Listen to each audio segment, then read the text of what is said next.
안녕하십니까. 대전 세종 충남 뉴스입니다. 정치 브로커 명태균 씨가 자신의 사회 관계망에 이장우 대전시장의 공천에 대해 언급하면서 지역 정치권에 파장이 일고 있습니다. 이장우 시장은 김건희 여사나 명태균 씨와는 일면식이 없다며 의혹을 일축했습니다. 보도에 백상현 기자입니다. 정치 브로커 명태균 씨가 자신의 사회관계망에 이장우 대전시장의 공천과 관련해 아주 재밌는 말을 들었다고 밝혔습니다.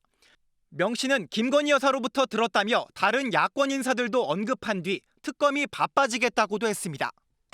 재밌는 말이 무엇인지 자세한 언급은 없었습니다. 이 한마디를 두고 지역 정치권은 즉각 공방에 돌입했습니다. 민주당 대전시당은 이 시장 공천 과정에서 윤석열, 김건희의 개입이 있었다는 해석이 가능하다며 명 씨의 주장은 단순한 의혹 제기를 넘어 구체적인 정황을 암시하고 있다고 주장했습니다. 그러면서 성역 없는 수사까지 촉구했습니다. 그러자 국민의힘 대전시당은 즉각 논평을 내 민주당을 비판했습니다. 민주당이 아무런 증거도 없는 글로 기다렸다는 듯 비난 성명을 냈다며 민주당은 정치 브로커 명태균과 한 몸이냐고 날을 세웠습니다. 이번 사안과 관련해 이장우 시장은 김건희 여사나 명태균이라는 사람과 만난 적조차 없다고 일축했습니다. 또 선거하면서 누구에게 공천을 부탁한 적 없고 자신은 경선을 치러 당선됐다며 선을 그었습니다. 또 나중에 책임을 져야 할 것이라며 명 씨에게 법적 책임을 물을 것임을 시사했습니다. KBS 뉴스 백상현입니다. 지난달 금산 금강상류에서 20대 4명이 물놀이하다 숨진 사고와 관련해 경찰이 안전요원 등 3명을 입건했습니다. 금산경찰서는 사고 당일 근무했던 안전요원 2명과 담당 공무원 1명을 업무상 과실치사 혐의로 입건해 조사하고 있습니다.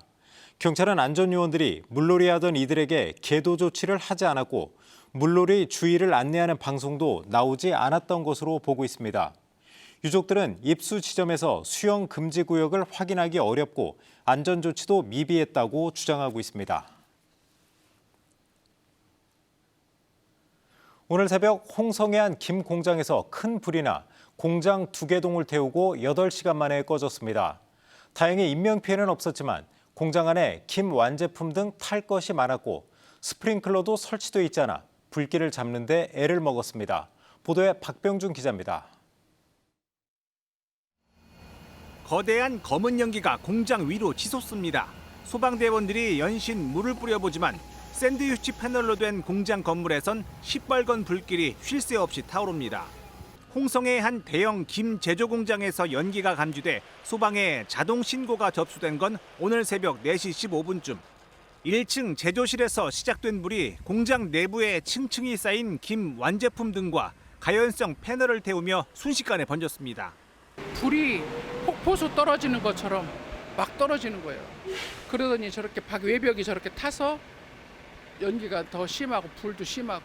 소방당국은 한때 대응 1단계를 발령하고 소방 헬기까지 투입했지만 바로 옆 건물로까지 번져 업체 공장 3개동 중 2개동을 태운 뒤 8시간 만에 꺼졌습니다.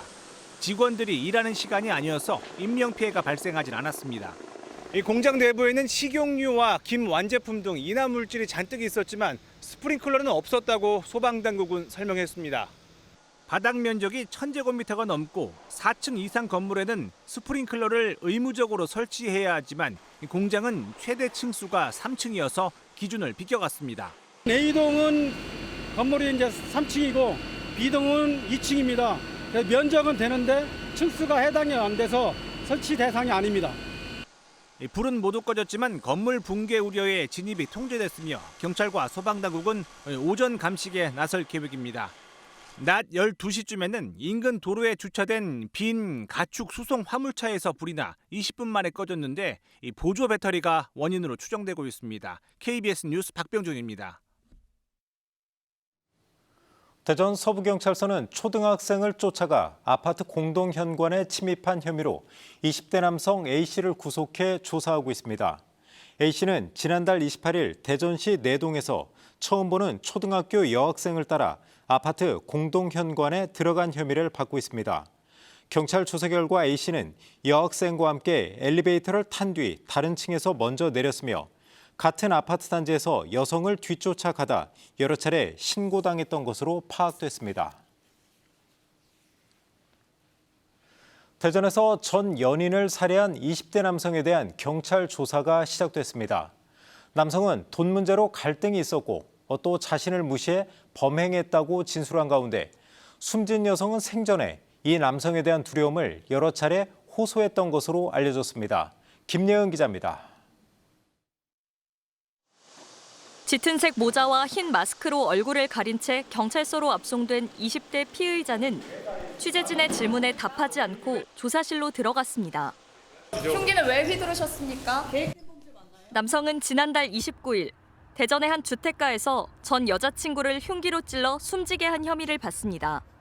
범행 후 독극물을 마셔 병원에서 치료를 받다 퇴원해 일주일 만에 경찰 조사를 받게 됐습니다. 남성은 경찰 조사에서 돈 문제로 갈등이 있었던 데다 무시를 당해 3개월 전쯤 범행을 결심했다고 진술했습니다. 또 장례식장에는 피해 여성이 숨졌는지 확인하기 위해 찾아갔다고 말했습니다. 숨진 여성은 지난해 11월쯤부터 가족들에게 이 남성이 위해할까 무섭다고 여러 번 털어놨던 걸로 확인됐습니다. 주거 침입 등의 이유로 3차례에 걸쳐 남성을 경찰에 신고했던 시기였습니다. 한번 신고했을 때 작년 11월 정도에 무섭다고 진짜 와서 죽일까 봐 무섭다고. 이후 남성을 피해 지금 사는 곳으로 거주지를 옮기기까지 했던 걸로 전해졌습니다. 저희 집에 데리고 있고 그 집에서는 살 수가 없어가지고 신고하고서 3일 안에 이사를 했어요. 다른 데로. 유족은 특히 피해 여성이 신변 보호 조치를 거절한 상황을 경찰이 가족들과 공유했다면 비극을 막았을 거라며 안타까움을 호소하고 있습니다. 경찰은 조사를 마치는 대로 남성에 대해 살인 혐의로 구속영장을 신청할 계획입니다. KBS 뉴스 김예은입니다. 경찰이 대전에서 발생한 교제 살인 사건과 관련해 대응 과정이 적절했는지 확인하겠다고 밝혔습니다. 유재성 경찰청장 직무대행은 오늘 국회 행정안전위원회 전체 회의에서 경찰 대응이 소극적이었다는 박정현 더불어민주당 의원의 지적에 수사가 마무리되면 사건 처리 과정에서 경찰이 잘못한 부분이 있었는지 살펴보겠다고 답했습니다. 또 최근 스토킹 등 관계성 범죄가 흉악범죄로 이어지는 것에 대해서는 종합대책을 준비 중이라고 덧붙였습니다. 국정기획위원회가 대통령 세종 집무실 건립을 신속 추진 과제로 선정했습니다. 별도 브리핑까지 열고 행정수도 완성을 거듭 약속했는데 해수부 이전으로 흔들리는 충청권 민심 달래기에 나선 것으로 해석이 됩니다. 이정은 기자가 보도합니다. 국정기획위원회가 대통령 세종 집무실 건립을 신속 추진 과제로 선정하고 대선 공약인 대통령 임기 내 건립을 위해 올해 안에 설계 공모에 나설 것을 정부에 요청했습니다. 행정수도 완성의 첫 단추로 집무실 건립 절차에 신속하게 착수해야 합니다. 대통령 세종 집무실은 애초 2027년 완공을 목표로 추진됐지만 계엄과 조기 대선 속에 설계 공모가 연기되면서 완공 시점도 미뤄졌습니다. 국정위는 대통령 세종 집무실 외에도 해수부 부산 이전과 R&D 예산 확대 등 14건을 신속 추진 과제로 선정했습니다. 이 가운데 대통령 세종 집무실 건만 별도 브리핑을 열어 추가 설명에 나섰는데 해수부 이전으로 흔들리는 충청 민심을 달래기 위한 것으로 보입니다. 5대 주요 공약 중에 하나가 행정수도 완성으로 들어가 있었습니다. 그래서 이 부분은 균형 발전에서는 빠질 수 없는 행정수도 완성 없이 균형 발전은 없다 이렇게 볼 수 있기 때문에.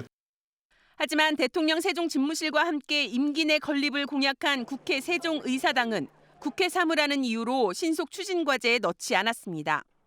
국회 세종의사당은 완공 시점이 2029년에서 2033년으로 미뤄진 상태로 이대로 가면 대통령 임기 내 건립은 어렵습니다. 행정수도 완성을 위한 법적 근거 마련도 개헌보다는 특별법을 당론으로 추진하는 방안에 무게를 두는 것으로 알려졌습니다. 국정위는 조만간 국민보고회를 열고 120여 개 국정과제를 발표할 예정인데 행정수도 건설과 관련해 보다 구체적인 로드맵이 담길지 주목됩니다. KBS 뉴스 이정은입니다. 대전 영시축제가 오는 8일부터 16일까지 대전 중앙로 일원에서 열립니다. 대전시는 영시축제 행사장에 250여 명의 안전요원을 배치해 밀집 사고 등을 막고 폭염에 대비한 쉼터를 운영하기로 했습니다. 또 축제 기간 중앙로 일대 차량 통행이 차단됨에 따라 시내버스도 우회 운영할 예정입니다. 대전시는 교육부에 글로컬 대학 30 본지정 신청에 충남대와 공주대는 통합형으로 한남대와 한밭대는 단독형으로 각각 신청할 계획이라고 밝혔습니다. 대전시와 해당 대학들이 함께 구성한 글로컬 30 전담팀은 오늘부터 이틀간 최종 점검을 벌인 뒤 오는 11일까지 교육부에 본지정 신청서를 제출할 계획입니다. 교육부 글로컬 대학 30은 비수도권 대학에 정부가 5년 동안 1,000억 원의 예산을 지원하는 사업입니다. 뉴스를 마칩니다. 시청해주신 여러분 고맙습니다.